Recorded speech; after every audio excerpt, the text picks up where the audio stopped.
काठमाडौँ महानगरपालिकाका मेयर बालेन्द्र शाह विवादमा तानिएका छन्। शनिबार मध्यराती सामाजिक सञ्जालमा लेखेको पोस्टका कारण उनको आलोचना भइरहेको छ।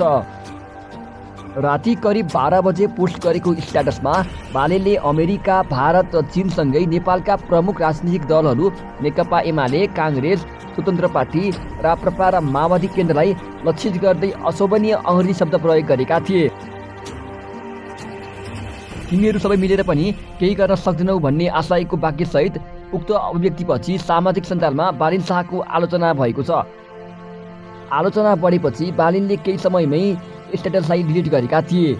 सामाजिक सञ्जाल प्रयोगकर्ताले बालिनको पोस्टलाई आधार मान्दै आफ्ना धारणा राखिरहेका छन्।